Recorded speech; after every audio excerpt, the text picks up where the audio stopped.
This video is a pending part of chapter number 1, the plant life.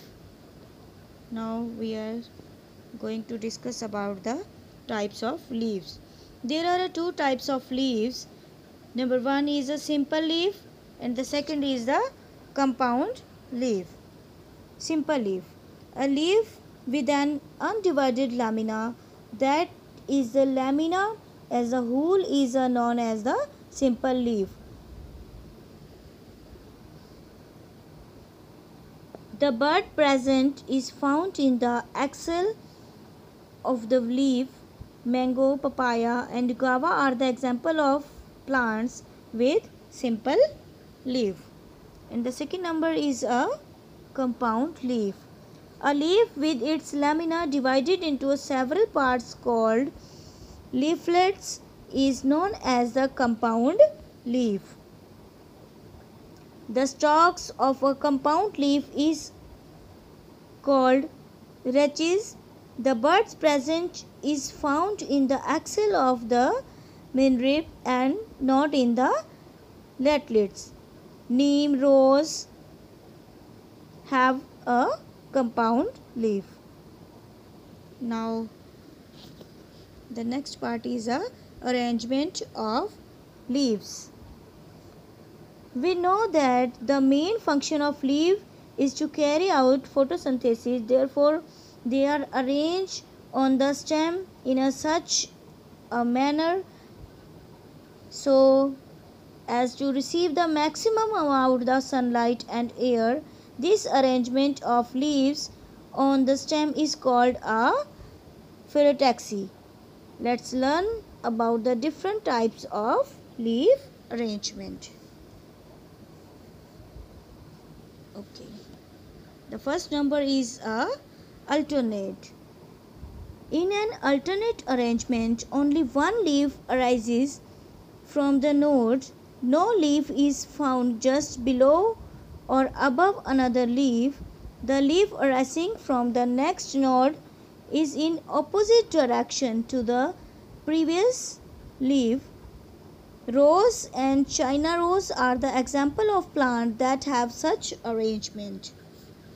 Means alternate arrangement. Okay. The next point is a opposite arrangement. In this type of arrangement, two leaves grow from each node and are opposite to each other.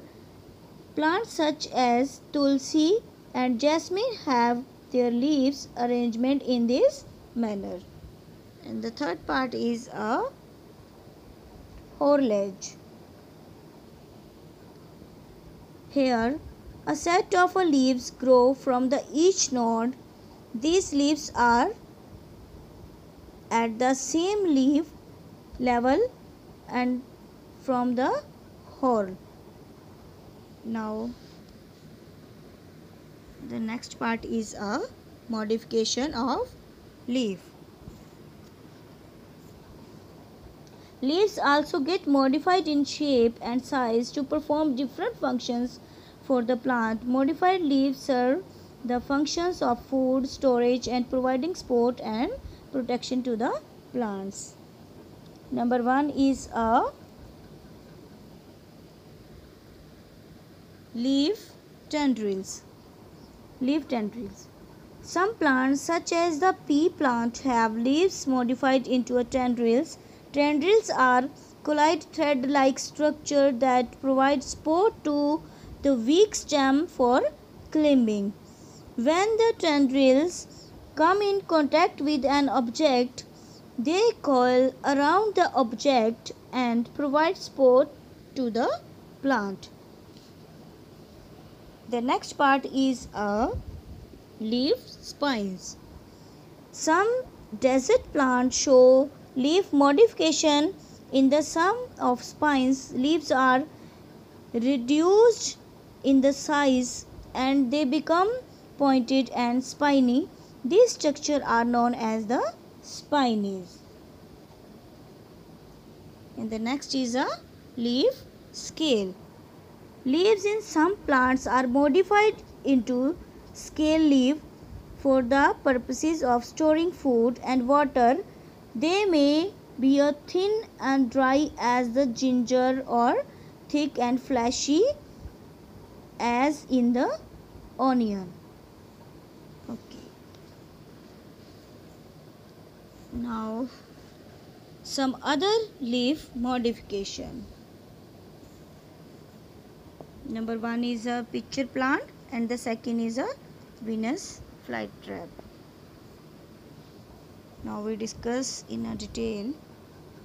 Besides some leaf modified that you have studied so far, there are other modification of leaves that helps the plant capture food. Let's know more about the pitcher plant and the Venus flytrap. We already discussed about the pitcher plant and the Venus flytrap in the 5th standard. Okay, pitcher plant. A pitcher plant grows in an environment that is deficient in minerals such as nitrogen. To fulfill its nutrition requirements, it traps, kills and digests insects. Venus flytrap.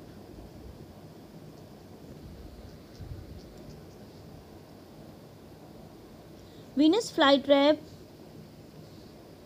is another insectivorous plant that has its leaves modified to capture the digest insects. The lamina is divided into the two parts with the edges of both parts having a long pointed hair. The midrib of the leaf acts as a hinge.